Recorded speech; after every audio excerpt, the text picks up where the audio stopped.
The Bernstein and Goff Show. Holiday disasters. 250 strands of lights, 100 individual bulbs per strand for a grand total of 25,000 imported Italian twinkle lights. Fire it up, Dad!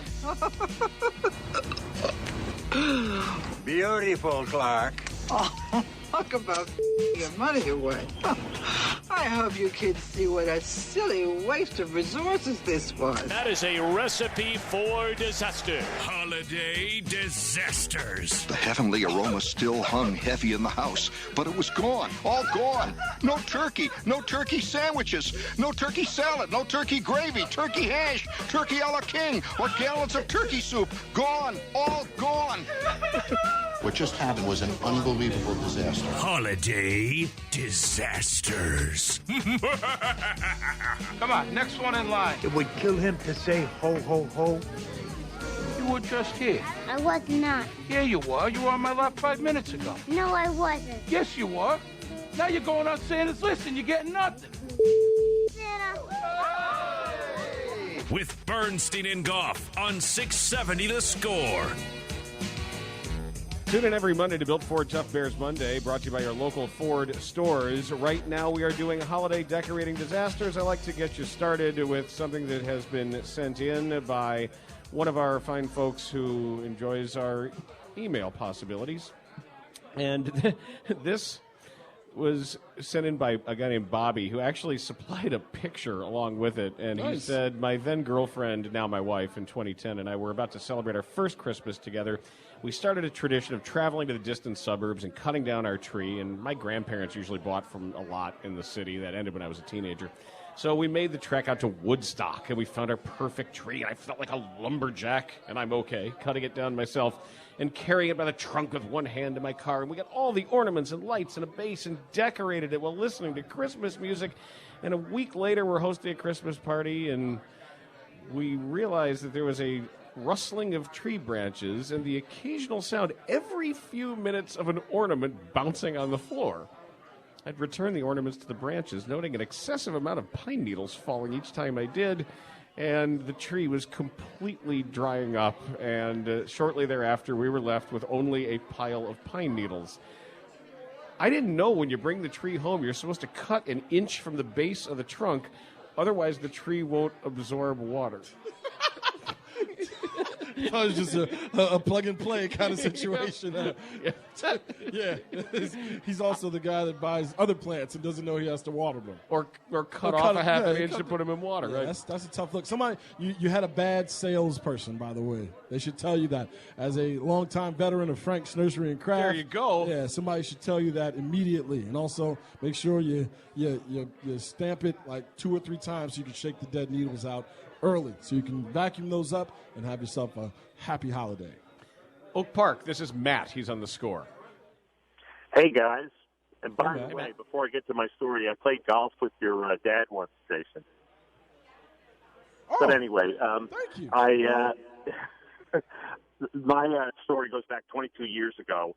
I'm a Jewish guy, and this was a woman who was going to be my wife. She's not my ex-wife, although it wasn't about this event.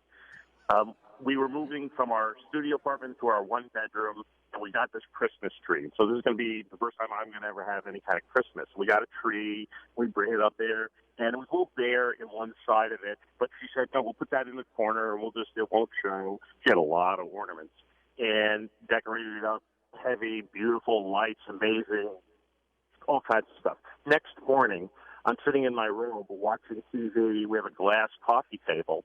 And all of a sudden, in slow motion, this tree, from the weight, maybe something jostled, a cat moved by, who knows, the tree starts slowly coming at me. It was coming right at me, right at the Jewish guy. And it came down and it crashed. It broke the glass coffee table. Many of her ornaments were broken. We were okay. I was not injured. Everything was all right after that. But that was my holiday disaster. Thank you, Matt. I still stand by the fact that it's funnier if you got injured. This is an interesting one from Dave. I will say, as many years as we've done this segment, this is brand new. Okay. 1996, it was Santana Dotson's first season as a Green Bay Packer. Good on number 71. He was also doing radio once a week on a Milwaukee station that I enjoyed. It's a gig he still does today with the same FM hosts. And during the holiday season, he was asked by the host if he planned on decorating his house. Dotson said this was his first year dealing with cold weather. And he didn't decorate when he lived in Florida or Texas. There's no way he was decorating while living in Wisconsin. The radio station got Dotson to agree to let a listener come up to Green Bay and decorate the outside of his house. I was the listener who won the random drawing. Two buddies and I showed up to decorate his house on a cold Saturday afternoon. We're very excited to meet him. We plan on tipping a few beers while we decorated. Dotson was great to us, but he refused to allow us to use his bathroom. Information we should have been given before we had a few beers. Coming to my damn house. He had a huge house. He wanted a lot of lights put up. But our day went badly because every time one of us had to use the bathroom, we had to drive 15 minutes to the closest public restroom. He put him to work and wouldn't let them use the bathroom? What made things worse was my two buddies drank way too much. Every time one of them had to go, I had to drive them. We ended up making 5 separate trips to the public bathroom over the next 6 hours, and each total trip took over 30 minutes. So, they put up 4 strings of lights in 9 decorating hours. Santana Dotson's house took almost 8 hours. Then the 3-hour drive home. The entire day, start to finish, was 14 hours. Ladies and gentlemen, your idols become enemies pretty quickly when you want to meet them. I can understand if you don't want them to come in your house, but then don't ask them to do, quality work on the outside too. Like, hey, you missed those hedges over there, or this snowman isn't big enough. That's a bad move. It's our guy Tony in Sauganash next on holiday decorating disasters. Hey guys, your parents or grandparents have drag you through my neighborhood at Christmas time to look at all the pretty lights? No? Couldn't hear you. Say again, buddy? We're struggling with the noise here, Tony. Oh, I'm sorry. Did your parents ever drag you through my neighborhood to look at all the pretty lights? We used up to here go. at Sauganash? Not in Sauganash, because growing up in Deerfield, the places where we used to drive around were back by like Warrington and Oxford and Kenton, back in there off of Warwick. There were always nice lights. There was a block on Sheridan that we used to go to right off the lake before you get into Evanston. That there's a bunch of mansions lit up. So no, never made it out to Sauganash, Tone. Okay. Well, anyway, I grew up in Deerfield, and one year while I was in college, I was putting up lights for my mom on her house, and she was up at Italian Kitchen tipping a few back, and I'm coming down, and I bumped the ladder, the 20-foot extension ladder, and this was in the evening, and so I was stuck up on the roof, literally stuck up on the roof for 3 hours. And you would think in Deerfield, like somebody would walk by, walking their dog or something. Nope, nothing, not on my street. And so there I sat, frozen, for 3 hours on the roof while my mom was at Italian Kitchen. That explains a lot, Tone. Shout out to Italian Kitchen. Still going strong, by the way, and better than ever. Actually, the Italian Kitchen now, I think it's the son that took over. It's better now than it ever was when I was a kid. It's an institution. Okay, it's never been. Unfortunately, Don the Cantonese chef, a couple doors down, no longer. Oh, passed? I don't know if he passed. Fired? I don't know, but wherever he is, he's overcharging somebody. Mario Batali kind of situation. Wherever Don the Cantonese chef is, he is getting way too much money for sweet and sour pork. Hey, man, if you do something well, get paid for it. That's it. That's it. I'll don't count that man's money. That was here. Don had it going. He was pocket hate. What's wrong with you? Your Chinese order will be $175. Damn right. Seriously, it's just egg foo young. Yep. No, you want it? It's the greatest. You want it or not? 312-644-6767 is the phone number. You get the gist of this. Yep. It's holiday decorating disasters. It's Jesse next on the score. Hi, Jesse. Hey, how you guys doing? Good. Shout out, by the way, to my son working for you guys, Dan No Cheese. Oh, No Cheese, the engineer. Oh, yeah, Danny No Cheese. Yeah, he put in his time and bailed already. Yeah, he's good. There you go. So before he was born, we got our first house, little Chicago-style bungalow, made this big, 3-foot wreath to hang up on the peak of the roof. And we had some snow. It was one of those years. So I'm up there, and I'm hanging this wreath. and I start to slide off the roof of the porch. And I decide, well, better to slide off the porch instead of taking the gutter out. So I just go ahead and drop off the porch onto the ground, into the bushes. And I'm thinking, well, at least nobody saw me. And then that's when Dan's mom comes outside and just happened to be looking out the door right when I dropped. Hey, Jesse, you're a man's man, though. Yeah, you understand the damage that would be incurred in your house, and you're like, I can break a few bones as long as these gutters are okay. I like your style, Jesse. That's taking one for the team. Yeah, No, hey, yeah. I'm not having the gutters redone. Think about that decision. As you're flailing, you're like, nope. That's still not my favorite story in that regard. With The Danny best, Ochies? no, of making a decision like that on the fly. Okay. The best version of that story I've ever heard was we were up at Hallis Hall, and Glenn Kozlowski was telling the story about how they had just put new carpeting on the stairs, and it was white carpeting, and he was drinking a Diet Coke with one hand. And he said he was scratching his ass with his other hand, like inside the waistband. Oh, yeah. And Digging for gold. And he slipped. And while his feet were in the air, he calculatedly realized there's no possible way he was spilling Diet Coke on the brand new white carpeting. So cradled the Coke, covered it up, fell on his tailbone, and broke his hand. So you're saying he was Plexico Burrs before Plexico Burrs. But just to think, like, I'm not spilling this. I'm taking this one for the team, Right. and I'm not being able to get my hand out of here. He's like, I get 4 weeks off? I kid you not. He told that story. I don't know if he wanted us to tell it. I don't either, But yeah. I just did. This segment's brought to you by Exergen Temporal Scanner Thermometer. Braving the holiday crowds at parties and malls can also mean you're braving germs. Be sure to have the Exergen Temporal Scanner at home to make sure you avoided getting a cold, or the flu. In Elgin, it is Dave. He is on the score. Hey, Dave. Hey guys, how you doing? My story goes this way. Every year I put up a tree in front of the window, and beautiful tree, looks good. Well, I have a German Shepherd, and when we leave the house, she gets protective and wants to bark and scream and, want to kill everybody walking by the neighborhood, by the house. Well, every time we come home, the Christmas tree will be to the right of the window, or it will be to the left of the window. It's never in the center anymore. Well, one day we came home, and apparently the dog got stuck in the Christmas tree for freaking out at people, and we found it all the way into the kitchen. The tree. Wait, the dog got tangled up in the tree and dragged it into the kitchen.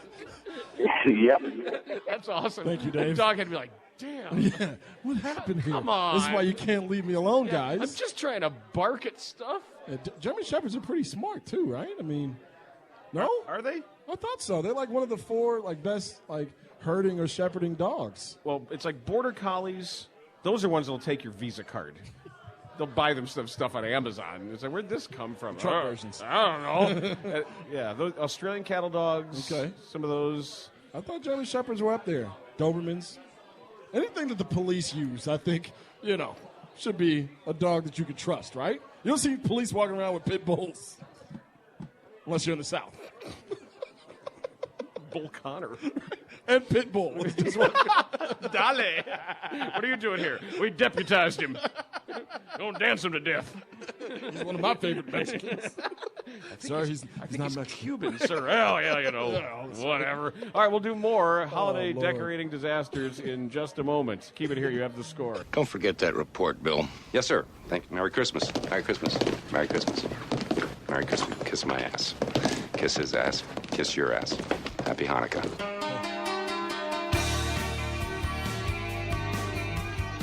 Welcome back to the Bernstein and Goff Show here on 670 The Score, 670thescore.com. I've been failing to mention enough that we are on watch670thescore.com and Facebook Live as well. Just because we're out and about doesn't mean Brian Gersh didn't bring the setup out here. So No, and occasionally that setup will fall right on you. Well, that's because people mill about and don't act like there isn't $2,000 worth of equipment in their face.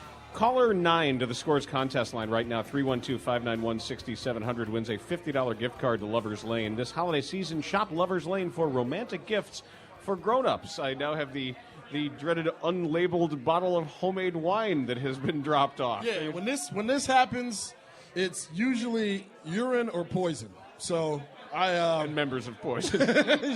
Shout out to our guy Pete. He seems like a really nice guy. No, Pete. He had an 1160 hat on, so he's a long-time dude. Here's the thing. I've got very cold. When you know some old school, there's some generational recipes in some cultures that make a holiday wine. Sometimes in a basement, sometimes in a garage, and for years the Hennessy family has been putting forth that product for people from the community. I'm looking forward to this. Are you going to crack this like this weekend or something? Maybe I already did. Well, I mean, hey, let's get it started. So if my optic nerves burn out by the end of the segment, be careful. Like we need a tester. We're doing a holiday. Who's the most dispensable employee here? The new guy. Oh, my guy over here. Yeah, he's got no chance. That's totally like the guy in the horror movie that dies first. My man, right? Oh yeah. He's the guy that goes and checks in the room that the monster just came from. Yep. Yeah. Have a couple of sips of this and let's see if you die, and then we'll drink the rest of it. All right. It's Dave, right? Dave. Whatever. Dave now. Yeah. What did he say his name was? Wes? I think Wes or Matt. Pest? Oh, Matt. Or Dead Dave. Did you say Emmett? No, not his name isn't Emmett. Every kid's name is Emmett now. Matt Miller's kid, his name is Emmett. Every kid, Emmett and Owen, and don't even get me started. With the names thing. That's every. Stop. Seriously. So yeah. Okay. Matt, holiday decorating disasters. Pete is in Skokie. He is on the score. Hi, Pete. Hey guys, 5 years ago, my wife and I had gotten married over the summer, and she'd been a fake tree person. I'd been a real tree guy. So I convinced her into getting a real tree. So went to Menards, picked it up, brought it home, and it didn't fit into the stand. So I'm not very handy, don't have any tools. So I look at the brand new knife set that we had received. So I grabbed the bread knife. I have gloves on, and I start to trim down the tree. Next thing you know, slippage happens, hits my glove. I feel something, not sure what it is, pull my glove off, and like a horror movie, blood is squirting from my left knuckle. Wife takes me to the ER. I could literally see my bone. Takes about 15 stitches. Needless to say, ever since, we've had a fake tree. Well, on the next episode of Daredevil or Dumbass, apparently, yeah, you take a butter knife to a tree. Bread knife. A bread knife. Yeah, you take a bread knife to a tree. You're asking. It's not for a trouble. Tree knife. Can you buy one of those at Menards too? It's called a saw, also known as tree knife. Again, you should probably have the measurements for your stand before you go there, and then you tell whoever your salesperson is at your local Christmas tree place, and they'll hook you up. I will say the bread knife is often my go-to for trying to jerry-rig a home project. Like one time I had a humidifier pad that was the wrong size, and instead of going out and getting the proper size humidifier pad, I get out the old bread knife and shave that thing down. Toxic fumes fill the house. Dave and Hinckley, you're on the score. Welcome.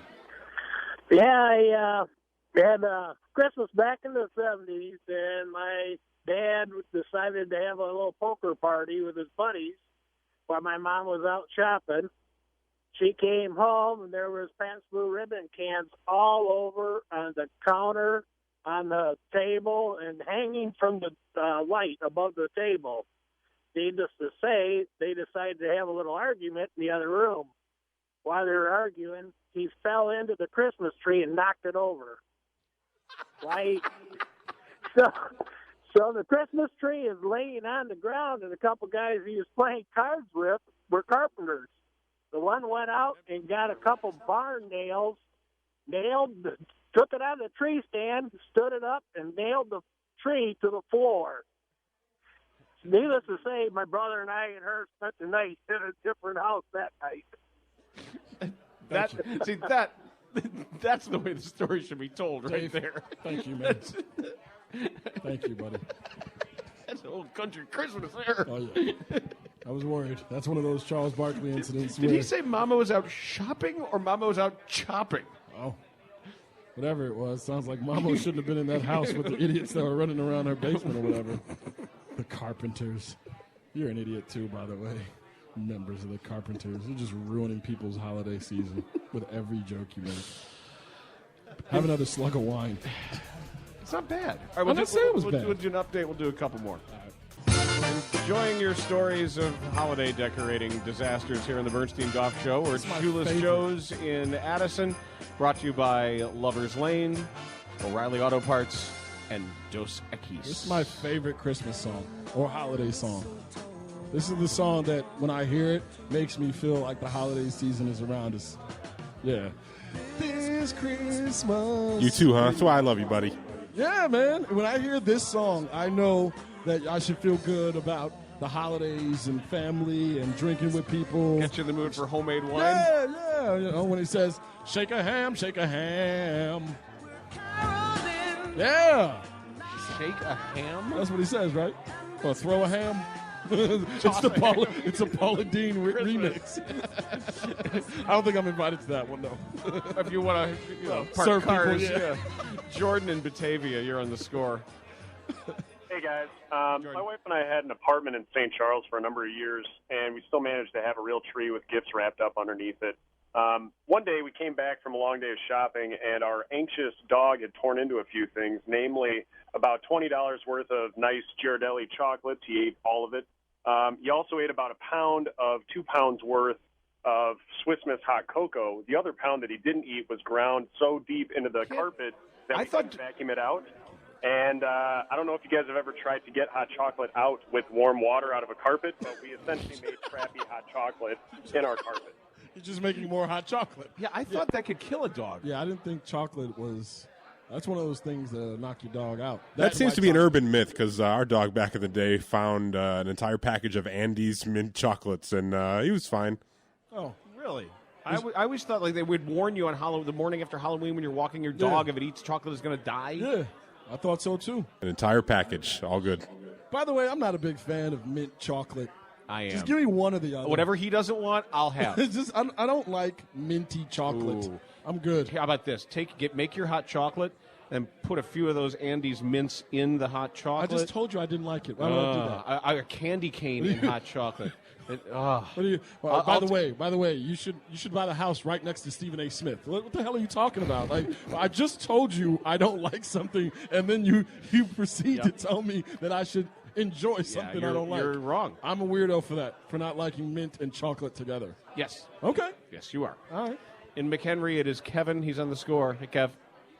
Hey, Dan, Swiss Miss makes a peppermint hot chocolate for the Keurig that's just unbelievable. Ooh, a Keurig version. Nice. Yeah, Good looking seriously out. good. All right, so me and my wife have had the same artificial tree and rotating base for probably the last 15 years. And the last 3 or 4 years, we keep getting reminded that we want to change the base because it creaks every couple of rotations with the tree. And unfortunately, we don't think of it until the tree's up and the lights are done and others, so we just keep pushing it off. So last year, we have the lights up, half the ornaments on, and the tree's rotating around, and my 7-year-old is standing about 1.5 feet from the base of the tree just looking at the ornament.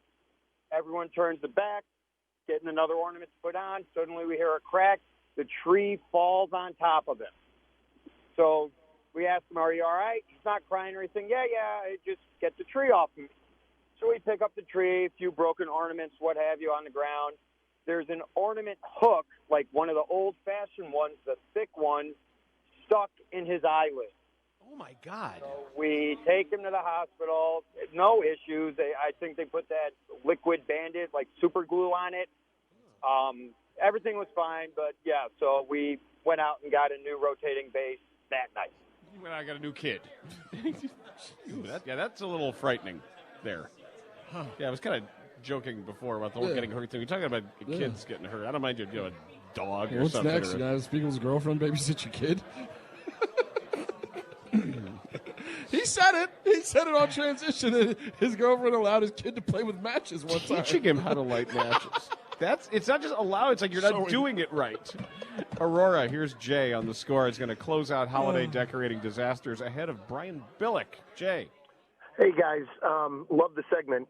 So this one doesn't, at least that I know, doesn't end in injury.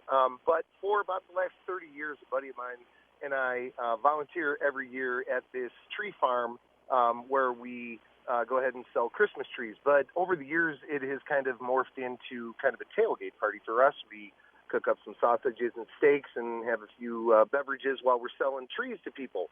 And one year, about 10 years ago, my neighbor comes up to have a steak sandwich and a beer with us and to cut down a tree. And we had this one sausage that nobody had eaten that had been sitting there for a couple hours, and I decided that it would be kind of funny for me to tie the sausage about 3/4 of the way up to the base of the tree, so that when they went ahead and put the tree up, at some point they would discover that there was a sausage tied to the base of the tree. And to my dismay, however, my neighbor, after he finishes his beer, hops in his car, and I notice that his tree is already on his car, and I look outside the hut where I had tied the sausage to the tree, and that particular tree was already gone, taken by someone else.